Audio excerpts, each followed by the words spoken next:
पुणे शहर आणि जिल्ह्यानं रक्तदानासंदर्भातली सामाजिक बांधिलकी जपून ठेवलेली आहे आणि आपलं अव्वल स्थान सुद्धा कायम ठेवलेलं आहे। मुंबई दुसऱ्या क्रमांकावर आहे, सोलापूर तिसऱ्या स्थानी आहे। मात्र रक्त संकलन आणि गरज त्यामध्ये अद्यापही तफावत असल्याचं दिसून येतंय।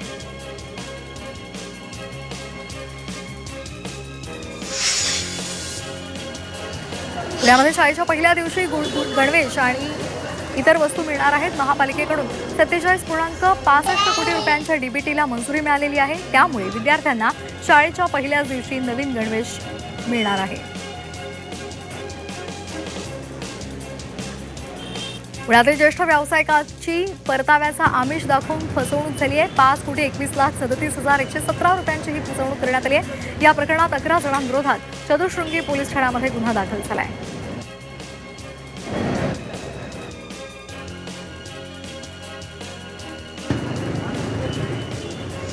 हिंदू सूर्य महाराणा प्रताप सिंह यांच्या जयंतीच्या पार्श्वभूमीवर येवल्यामध्ये वीर महाराणा प्रताप शौर्य कथेचं आयोजन करण्यात आलंय। आचार्य श्री देवव्रतजी महाराज वृंदावनवाले यांच्या क्रांतिकारी वाणीमधून येवलेकरांना या कथेचा लाभ घेता येणार आहे।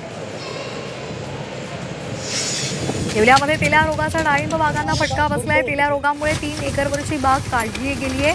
जळगाव नेऊर इथल्या शेतकऱ्यानं बाग काढली आहे।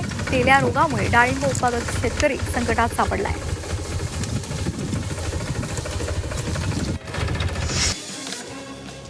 छत्रपती संभाजीनगरमध्ये शेतकऱ्यांसह कृषी दुकानदार सुद्धा आता संकटात सापडलेत। खरीप हंगामासाठी शेतकऱ्यांनी तयारी पूर्ण केली आहे, मात्र पाऊस न पडल्यामुळे पेरण्या खोळंबल्यात।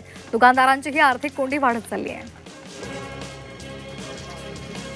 मराठवाड्यात जून महिना उजाडल्यानंतरही बँकांकडून केवळ 14% पीक कर्ज वाटप झालेलं आहे। गेल्या वर्षीच्या तुलनेमध्ये कर्ज वाटप 3% अधिक आहे।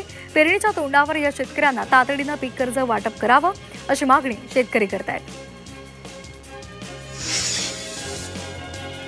दिल्ली छत्रपती संभाजीनगर दिल्ली ही सकाळची विमानसेवा बंद करण्याचा निर्णय जाहीर केल्यानंतर 6 दिवसात एअर इंडियानं यूटर्न घेतला आणि सेवा कायम ठेवण्याचा निर्णय घेतला।